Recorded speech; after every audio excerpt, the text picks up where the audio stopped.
Yeah, we're actually recording right now. Oh. Welcome everyone to the Madison County Public Library. See the art, meet the artisan. Today's artisan is Jerry Hollon. He's a Kentucky native, and he's going to be talking about his woodworking and his life experiences, and we'll get to know him a little better today. He can either save questions for the end or interrupt. We'll let him decide that. But thank you for coming out, and one last thing, please mute your phones. Thank you. Good afternoon. Big crowd here today, huh? I am Jerry Hollon. I grew up in eastern Kentucky. I'm from a big city called Berea. I don't know if any of you are familiar with that. It's got welcome to Berea on both sides of the sign. I really didn't grow up there because it has a population of 1,000. I grew up 13 miles from there, so pretty much in the middle of nowhere. Parents ran a country store. We had a little bit of everything from gasoline to groceries to fertilizer. And we were open 365 days a week, or a year. I mean, yeah, from 7 to 9 every day. So we did close on Sunday afternoon from 12 to 5. That was our schedule. So had a lot of time off. We had a farm, grew tobacco, and so that's how I got my start, farming and working in the store from the very beginning. So my woodworking career actually began. I had a cousin who lived in Bayville in a brick house, so I thought they were rich. His parents were both teachers, so I thought he was rich. And now that I'm a retired teacher, I know he wasn't. But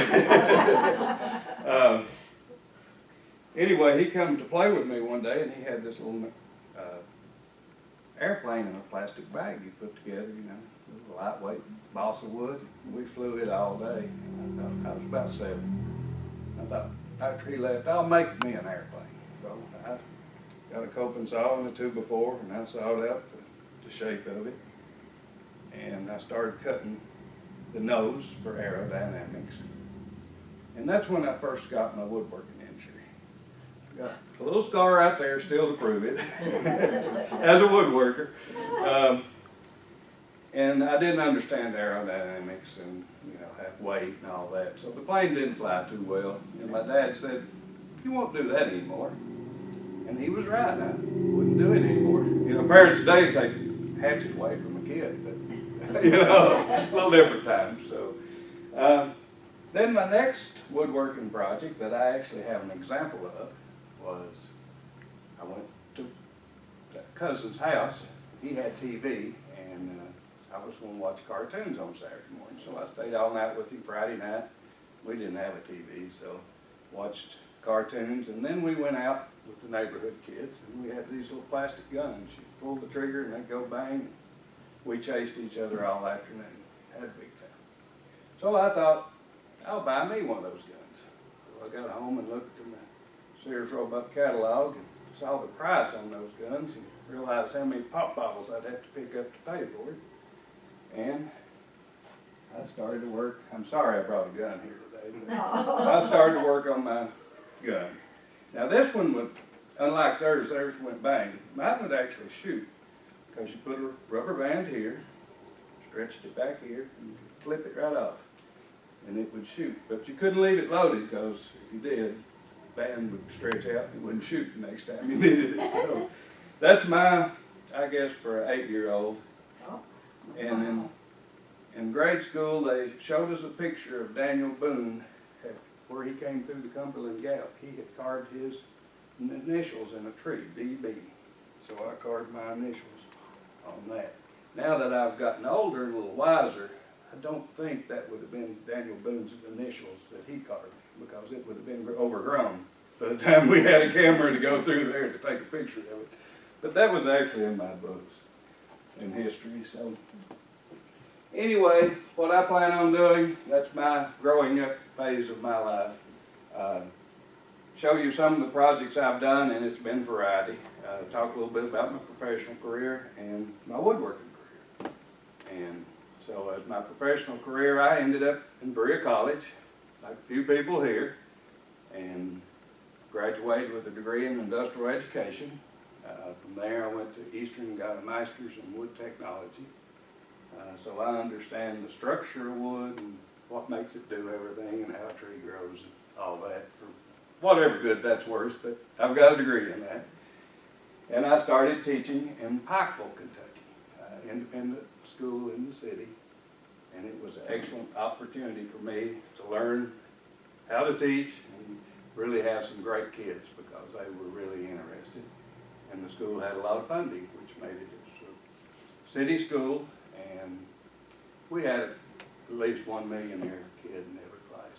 But they were good kids. They really wanted to advance themselves, and I enjoyed that part of my educational career.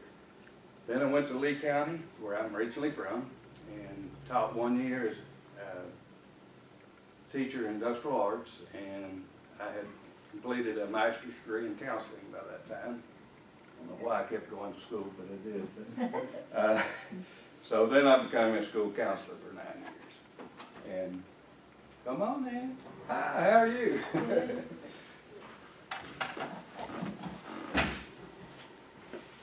There's another Lee County coming to check up on me. Yeah.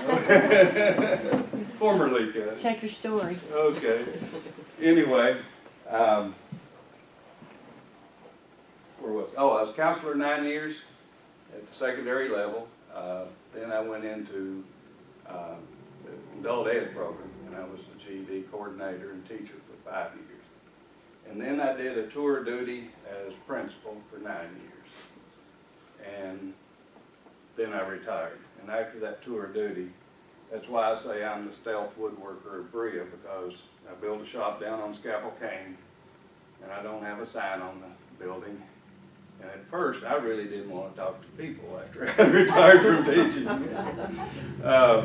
because, you know, it was a difficult life, I will say. But I did enjoy it. I think we accomplished a lot, and I'm proud of what we did as a school. But I was glad to be just working by myself again. And all this time, except during the tour duty as principal, I did woodworking on the side. So I've always had some kind of business going on. When I was in Pikeville the first year, my buddy said, let's go to the Hillbilly Days and route wear at Wood Signs. And I said, can we do that? He said, yeah, I can get us a booth. I know connections. I can get us in there. So I said, okay.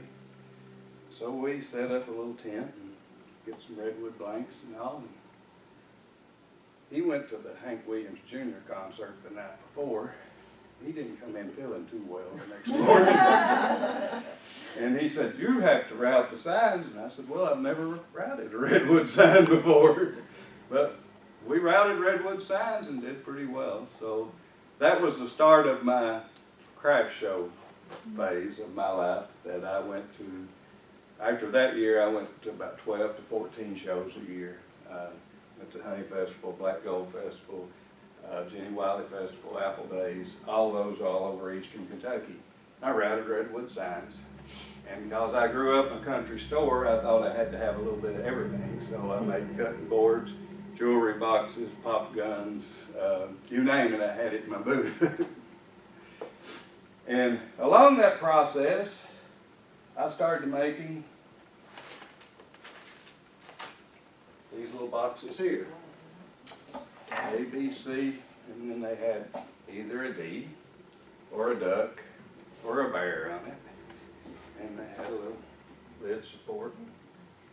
And started making those, and those started selling pretty good. So I went a year with just making signs in these boxes. And I also added, I don't have an example of this, but this is a roughed out one. It actually got two fronts on one box.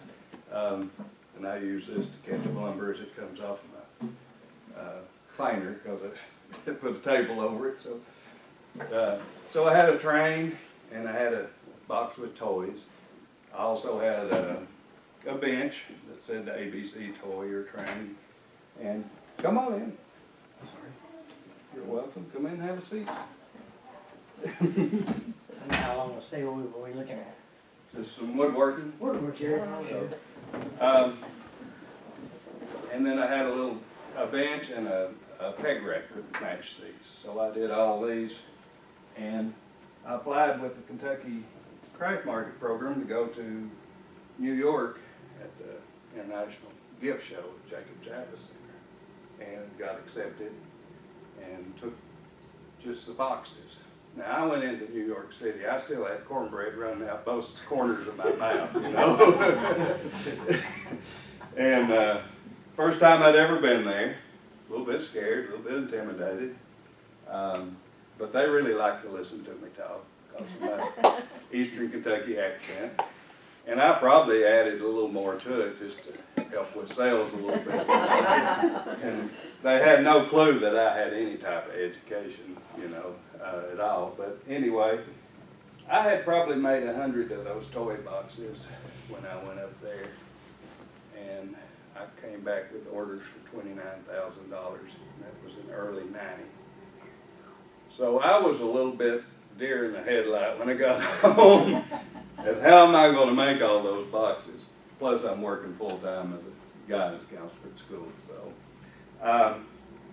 I started building the boxes. I shipped the first orders out. I thought I was doing good.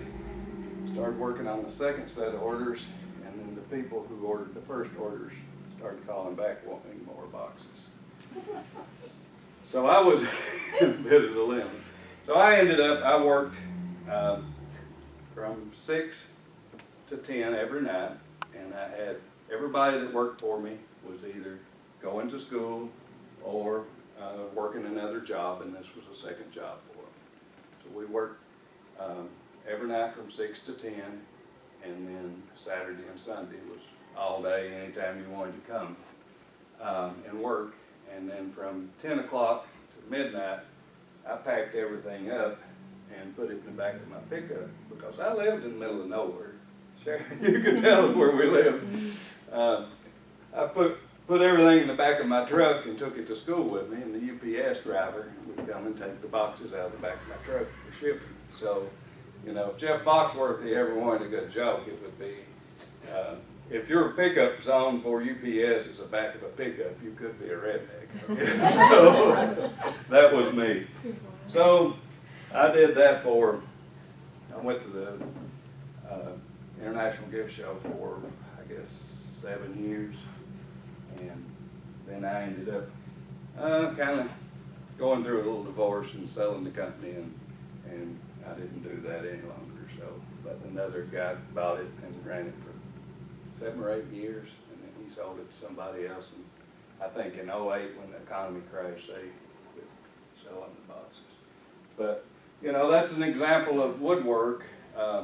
When I first started doing the Kentucky Craft Market, I had Windsor chairs, and I'll show you those in a little bit. I had those laminated chairs, and had some really high-end stuff.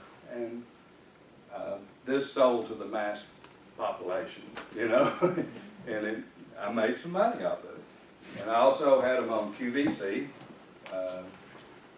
They ordered 2 different times from me, which you do it under their terms and their schedule back then. And that was before the internet pretty much was alive and well. So I had like 3 different catalogs: Grandpa's Kids, Genesis Direct, and one other catalog that carried those boxes. So the period of time between August and Christmas, I was pretty much nuts most of the time. So, but anyway, I said I would talk about these just a little bit. This is a Windsor bowback chair, and I don't have any that's finished. My greatest accomplishment on these was I did sell 2 of these to the Kentucky Fair Commission to give to Martha Lane Collins when she was governor. So I thought that was a pretty good accomplishment. But these have a laminated bow. This is the same as, this is also laminated. So what laminated means is you take layers of thin wood, and because the wood is thin, you can bend it around a tighter radius without it breaking. So this piece has 8 maple pieces in it and 16 walnut to make up the total piece. So this was a chair that I designed that had two legs like this, and then the seat fit in here like this and was glued across this way, and then the back came across. And the amazing thing, people say, well, is that strong enough to hold someone? When I make these, I saw a small piece off a 1/4 inch, and you can stand on it, you can get balanced on it. It will not break. This might move a little bit, but it's extremely strong. So I think I sold 2 sets of these chairs. And one I sold to the guy up in Indiana. I actually delivered it to him. And he was a wood collector. And he turned all his different species of woods into bowls and display. And he ended up being the president of the International Wood Collectors Association. So I thought that was a great honor that he bought a set of my chairs for his home. So it was great. I took the chairs up there to him, and he had a sawmill, and he gave me a whole truckload of lumber on the way home. So I really did good. Some really unusual wood that I did not have or had never seen. So it was great selling those chairs to him. So that was a neat design. I took a class from Boston University under Jerry Hollon, and that's where I came up with the design of that chair. So this chair is actually a Thomas Moser chair, and I don't know if anybody is familiar with him, but he was a professor up in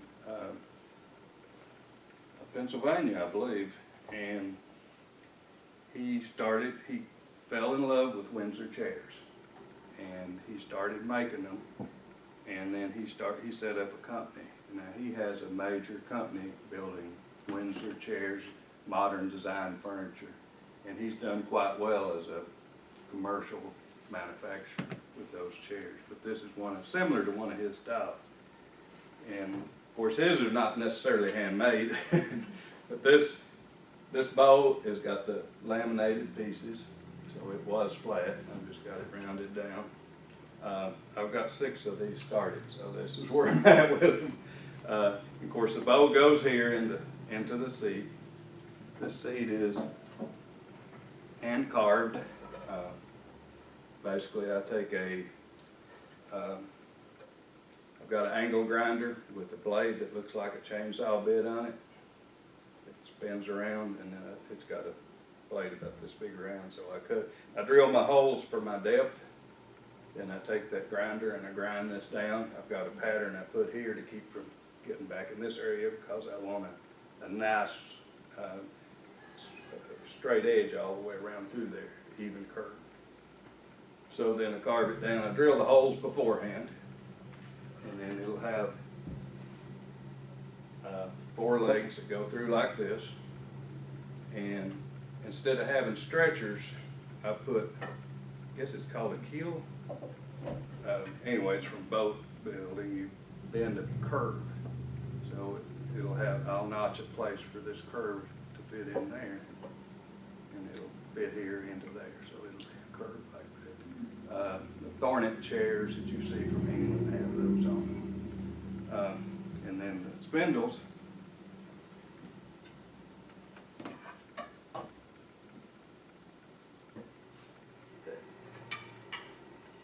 go from here up to the boat. And these are a pain to make, just to be honest, because they have to taper, and I split them out so they will be flexible, because if you use sawn wood for this, then you might not have a straight grain, and it'd be very easy to break it. So something that small will flex if it's been ripped with the grain or split with the grain. So, because it goes to 3/8 from a 1/2 inch, so rather small. It takes several of them that go around through there. How do you just put them out? Is that with like a roller? I just take a wedge and a sledgehammer and split it out. And then I take a draw knife and it down, and then smoke shave, get it down to shape. And then I've got a tenon cutter. I do the final size on both ends to get it the exact size. So it is a slow process. You spend a lot of time on the shaving horse doing it. So any other questions on these?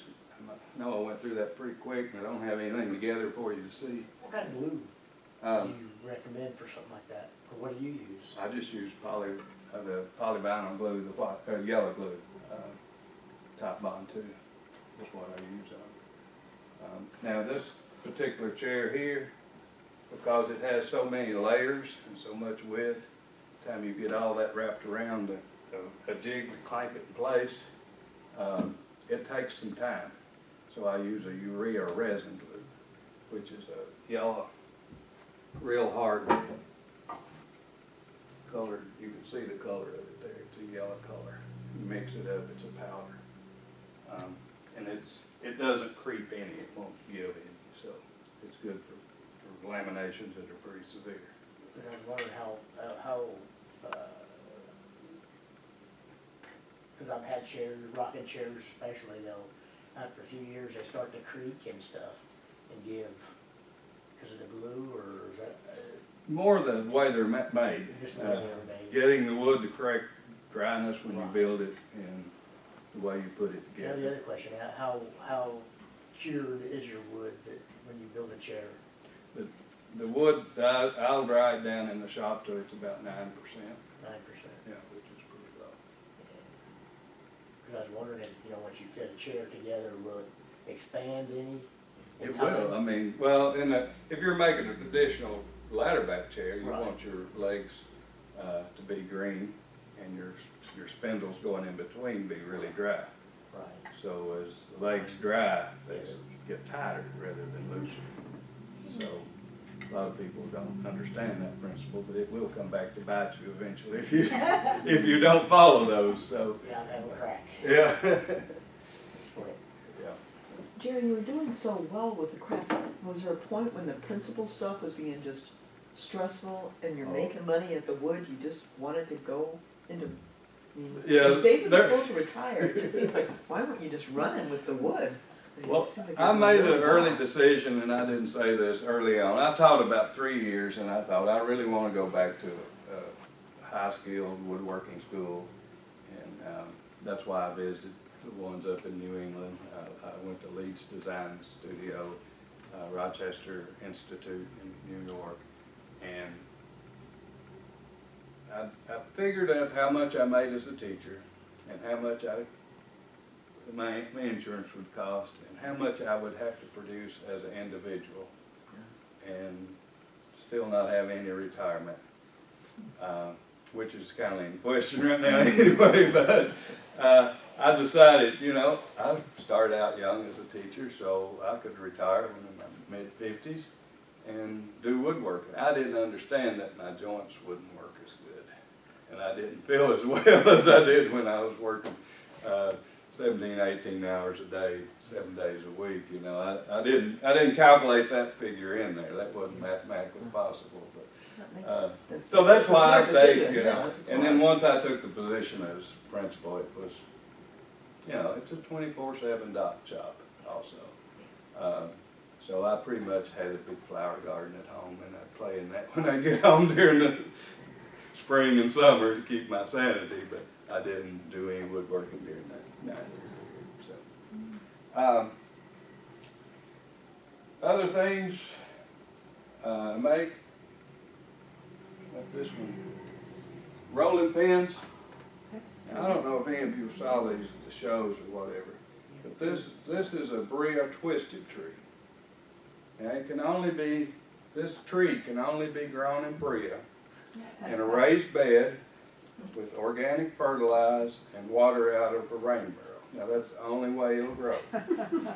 So I'm pretty much the only one making these things. Pinocchio. Yeah. I was buying That might not be all true, but I thought I would. My philosophy as a woodworker, if you notice once I gave you a business card, it says the practice of fine woodworking. And like in yoga, yoga's a practice. You always try to get better. You may do the same set of exercises daily, but you try to improve each time. And to be a good woodworker, that's what it takes, in my opinion. So you always try to improve everything you do. I come up with this as kind of a mistake the first time I cut it. And this is a process of building this. I didn't know how many woodworkers would be here and want to know how to do things today. So I take a blank of wood, and at first I was just, you know, cutting the length out, gluing one piece in there and turning it. And then one day I decided I'll add one more and see what it looks like. And then I realized if I just cut a curve down this board at random, which is what I was doing, and sometimes I'd turn them and there wouldn't be any white wood or any contrasting wood in the neck here because it was over here when it went through, so it wasn't showing up as much. So I made sure I kept this closer to the center so you get both pieces showing up and all the way down. So I made a little pattern that I always just lay on there, and it doesn't match perfectly, but it'll match that. Then I learned if I didn't draw lines across here each time, so when I cut this out on a bandsaw, and you have to tune the bandsaw up to it cuts really square, and you've got a really sharp, bright blade, and take some of the set out of the blade to keep it from leaving marks on the side. So I cut it out, follow the pattern, glue this up. I make sure I put lines there so when I glue it up with bifocals, it's hard to see if it's glued up exactly right. So I have to make sure these lines are lined up or it won't fit together perfectly. So that's kind of some of the basic improvements I've made, you know, as I've made these over time. So you turn it once and then you after you cut one end, then you put the second one in. And then So the rolling pin is two different pieces? it starts out as one square blank. One square, okay. So Okay, that's, one that's square what blank. it's at. And then you cut it once, glue it together, then you cut it again and glue it together. So you come up with it, and then when you turn it, it looks like this. So it really, in my opinion, doesn't look like you think you're going to get look when you turn it. So they're interesting. They're a little different. So I like making those. So. There's more in the display case too out in the library if you want to see more examples of the rolling pins. They're gorgeous. The other thing, I just brought a few things to show as far as my wife wanted a dough bowl. So I said, I'll make you one. So this is the result of that. I found just a piece of wood that walnut in the shop that wasn't too good for furniture, I decided, so I could use it for a dough bowl in case it didn't turn out well. So I carved that out and then used an angle grinder to carve the pattern on the sides.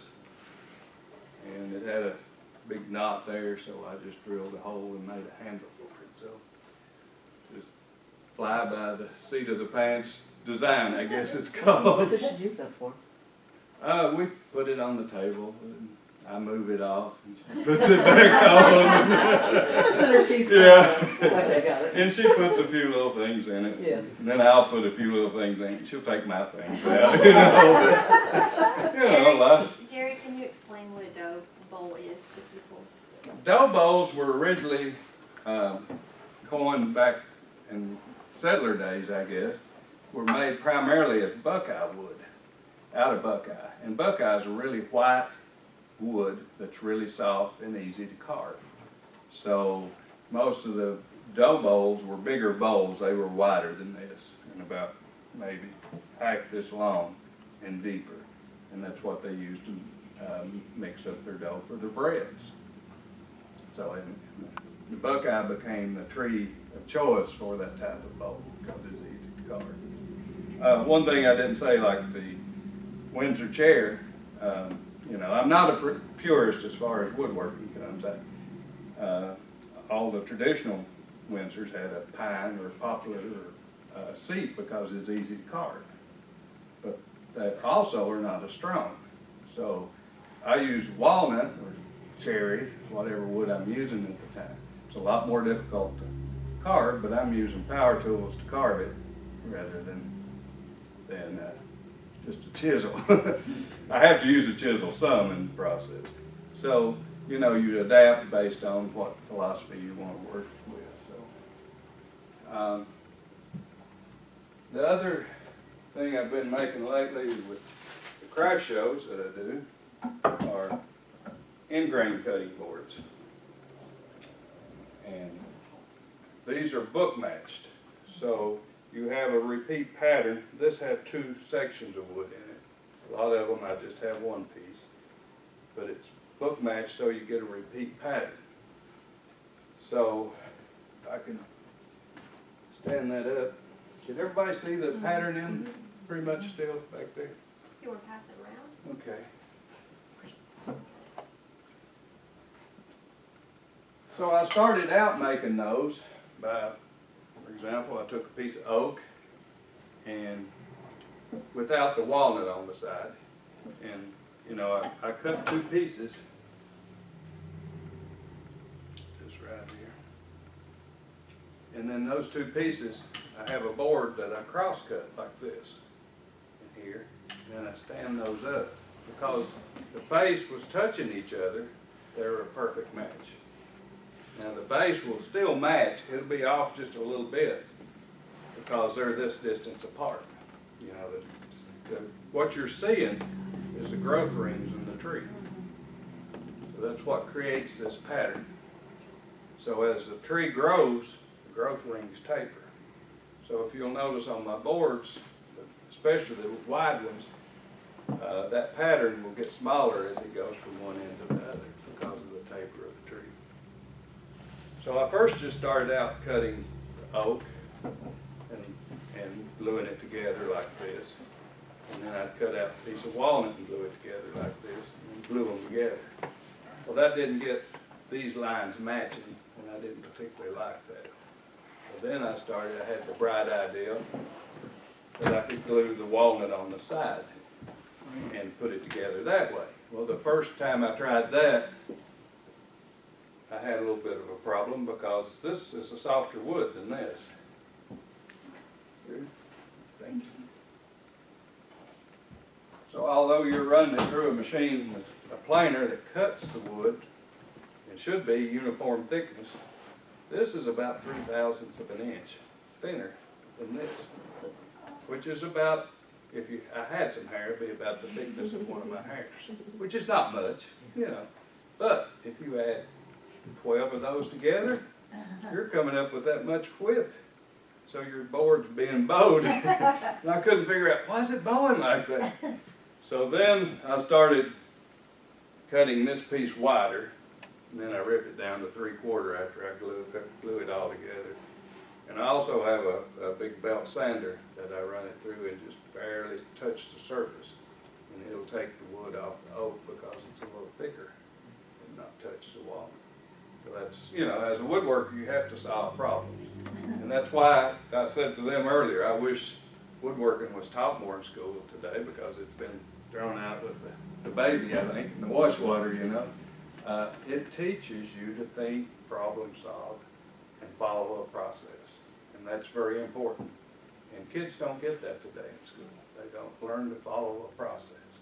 But if you don't do this in the right order, it doesn't work. So, but I made a lot of these, and you were asking about grain direction and all earlier. Gone to a lot of shows, and I've had people bring a cutting board back to me saying it cracked. And I said, that's not my cutting board. They run the end grain this way on these pieces, and then run a piece down the side long ways, like this piece long ways this way. So that's grain going 2 different directions, and today's modern glue will hold that together for a while, but it'll eventually fatigue and fail, and it'll crack or split. So that's why I see a lot of, my complaint is going to shows and having cutting boards, some competition that's got wood going all different directions. Man, it looks great. It's not going to hold together though. So I can't understand why they continue to do that, but people, I guess they do. So anyway, one other project I've got. What time is it? Have I gone too long ago? I had another one of these. I had some of these in my basement. I was going to bring a nice one to show you. This one's got some dings in it. It's been sitting in my shop for about 4 years where I was going to repair the little scratch on it, but it's never got repaired, and so it's gained a few scratches, as we do with age. We get a few little marks here. It's a shop stool now. Yeah, it's a shop stool, but it's a nice stool still. But the ones I sold, I guess 5 yesterday. Top Drawer North Gallery sold 5 of these. Now, the ones they sold were not that. This has the aniline alcohol stained dye on the leg. It's actually a maple leg with the dye on it with a lacquer finish over it. So, and then the top is actually milk paint. So, and it's got lacquer over it because milk paint's a very almost flat color of a wood or a finish. So, but this is just a 3-legged stool. I've always enjoyed making chairs. That's what I first started out with. My parents got a set of chairs when I was in the 6th grade, and I thought those were the most beautiful chairs I'd have ever seen. And I caught myself looking at them a couple times, and I felt kind of weird. And I didn't understand it as part of my obsession with wood at the time. But then Michael Dunbar was a college professor that wrote a lot of books on Windsor chair making, and he was teaching literature, and he would go into a yard sale and bought a Windsor chair one day, and he brought it home, and he woke up at 12 o'clock at night and sat and looked at that chair till 4 o'clock in the morning, and that's when he decided he had to learn to make Windsor chairs. So something about that appeals to certain weird individuals, and I guess I'm in that category. So, but anyway, this stool, I did sell 6 of these to the McDonald Corporation. And I was on vacation actually in Hilton Head, and I got a phone call. Of course, I've got a web page with my stools on it. And the guy said he wanted 6 stools for McDonald's. Well, I kept hearing scam in the back of my head, So I said, well, let me take your number. I'll be home on Monday. I'll call you back. So he said, okay. And I called him back. And during that time, that gave me some time to research. And there was some scams with 3-legged stools with McDonald's. But McDonald's business philosophy has been based on a 3-legged stool. And one leg is the customer, one leg's the supplier, and one leg is the employer. And that's, I did not know that. I guess that's how they do part of their managerial training is with that. So they bought 6 stools. I had to inlay the M in it. This is just an original prototype. I sanded it up. It doesn't fit perfect. The ones I sent them did fit. But that's inlaid in there, so that piece of walnut that's in that maple is about 1/4 inch thick. So I set it up with a router and routed that in. So you never know where your customers are coming from or when. There's a lot of opportunity for woodworkers, I guess, is a main story. And if you're trying to make a living at it, don't be afraid to change a little bit. I know you have to lessen your ethics a little bit to do that, but you can still be a good woodworker and still make a living at it, I think. And it's supplemented my lifestyle quite a bit, so I'm quite pleased. A couple of things that, as your skills improve as a woodworker, things that most people don't notice. My wife says I don't talk about my cutting boards enough or my woodworking enough. But I think when a person sees it and they reach out and touch it, and they really touch it, they don't just like they're walking through Lowe's opening each one of the refrigerators looking in for no apparent reason, you know. And we've all done that, right? But when you reach out and you touch it, that's saying to me, I like your work. And that lets my wood speak for me. But when you look at this, you don't see where this curve stops and starts on the edge. It blends in. And it takes a little extra work to make that happen. And a lot of woodworkers don't do that. But that makes it look a little different, a little more refined. Just several things like that I've done. Oh, and this little fella here, got to talk about him. I made 1,000 cutting boards for the East Kentucky Power Cooperative out of Winchester. And they are a broker for electricity to a lot of the rural co-ops in Kentucky, Tennessee, and I guess Ohio. So they bought 1,000 of these and gave to their employees on their 75th anniversary. So 1,000 cutting boards is a lot of cutting boards. That's a lot of going sanding all the way around and around and around. And I sanded all 1,000 of them, finished sanding. I've calculated the weight. It was a ton and a third of weight. How many cutting boards when I had them all packed up? So, you know, that was just. The guy called me. I was at the Kentucky Craft Market, and he had saw one of these boards at the Artisan Center, got my name and called me. And he said, that's the board I want. And can you do it? And I need 1,000 in 2 months. I said, you said, how many? He said, 1,000. So, a lot of long nights, yeah. Got them done.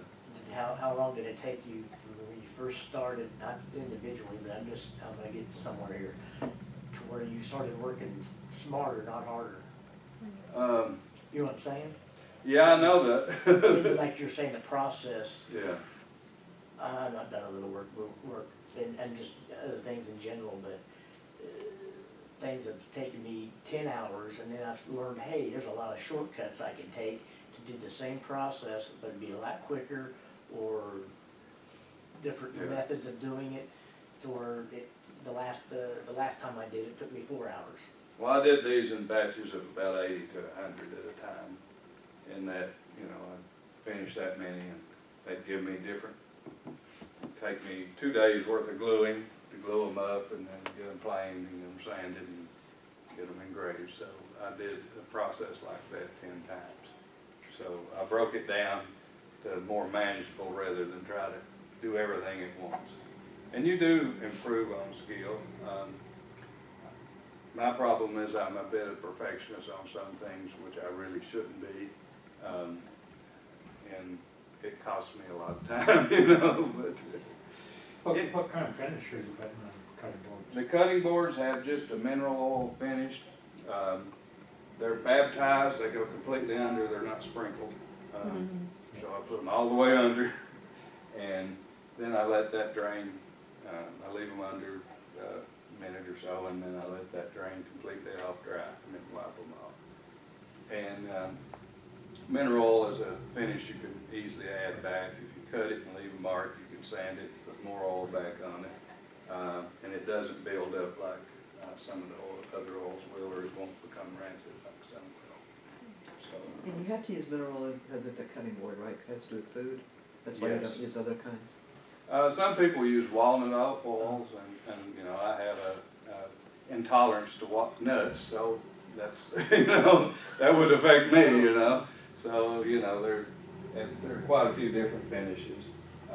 Actually, when I first started making cutting boards, I used a varnish mixture, which was 1 part varnish, 2 parts oil linseed oil, and 3 parts turpentine, which would scare people to death to use it today, but after it sets for a couple of weeks, all the volatile compounds are out of it.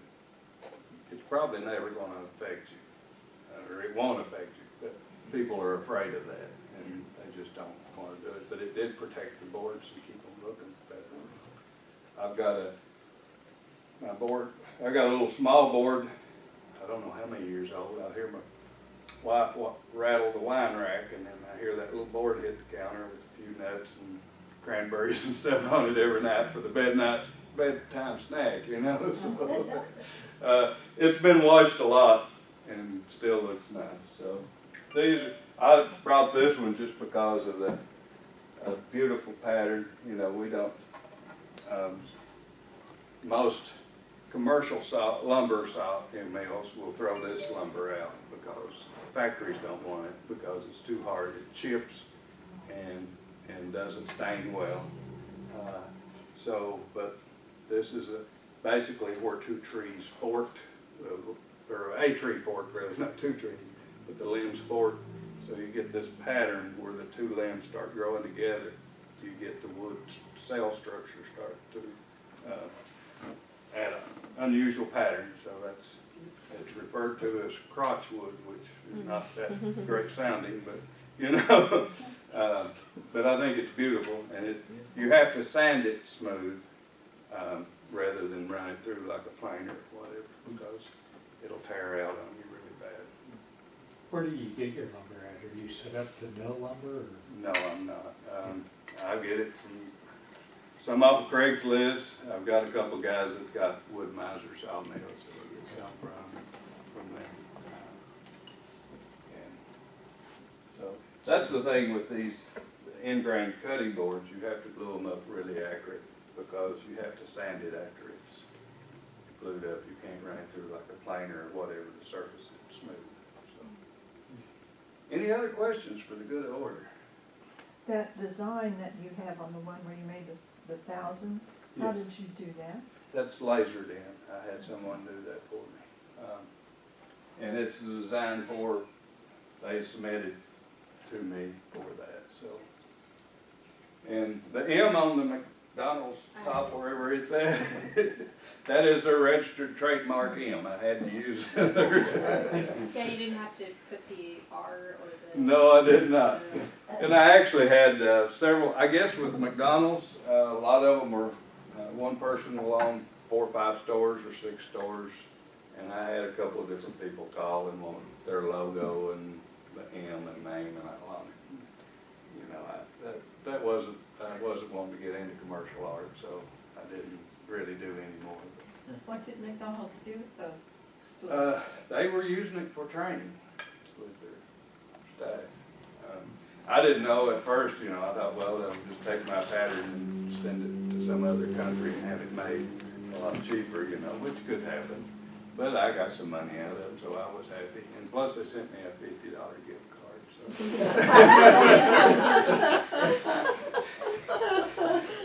It was quite a surprise after they paid me. I got a $50 gift card for McDonald's. And I didn't die after I ate that much McDonald's. I go there and I get the large iced tea and a small hamburger, and I take an apple with me. That's my daily lunch. And I mean, it's enough calories for a human to consume, seems like, and there are a lot of people in there around me eating a lot more than that, I know. We won't get into that arena, so. Any questions? So, I'm sorry. How do you go about pricing your work, and do you do wholesale or? Do wholesale and retail, and the way I do pricing is I struggle. Okay. Me too. Yeah, that's, there's no good way to do it, you know. There are some woodworkers that think they're so good and everything they make is gold and they can charge a high price, and they seem to get it, but I have more of a different conscience or something, I don't know. I don't think my work is worth as much or whatever, but I want people to enjoy it and be able to afford it, and I guess that's where that comes from. So. The way I look at it is how I do my sales is how much would I pay for it? Mm-hmm. 100% of my skill and talent. Well, my problem is I try to make it myself rather than pay for it. You know? But then McDonald's, I charge them, Yeah. probably charge them a lot more than. Well, they negotiated for a long time over a price. You thought they were about to go bankrupt, but, you know. Wow. Teresa? So most of your wood is from Kentucky? Yes, it's all from Kentucky. And do you get like rough, like if someone had a walnut tree they were gonna cut down, would you like want that? Well, I used to, I did, but not anymore. Yeah, my lumber's all rough sawn. It Okay. comes, I buy it rough, right off the sawmill. And I used to buy air dry, or just green wood and dry it myself. Because I do have a degree in that and know how to do it, you know. But as you get older, when you have to stack a lumber 3 times before you can use it, that gets harder on you. And green lumber is extremely heavy. So I guess that goes back to what he's saying, working, Yeah, Smarter. working more efficiently, Yeah, or, yeah. you know. So I buy most of mine already dried, or I dry it, I bring it in the shop and let it air dry there, and got fans to put on do you let people come to your shop and look or anything? it. See your process? I would invite anybody that wants to come and see my shop. It's not open for business. That's what the website's for. Yeah, that's what. The place I have is actually in a residential area, but because this was used as a guy that used it for a roofing company years ago, and I got grandfathered in I could still use it for a business, but not as a point of sale, I guess. I can't do that, so. And my shop is actually down Scaffold Cane, about 7 or 8 tenths of a mile. The main road goes off to the left, and their little road goes off to the right. That's Logston Lane. And as soon as that goes off there, my shop's there on the left, a little bluish green concrete block building with a red roof. It's got a stack of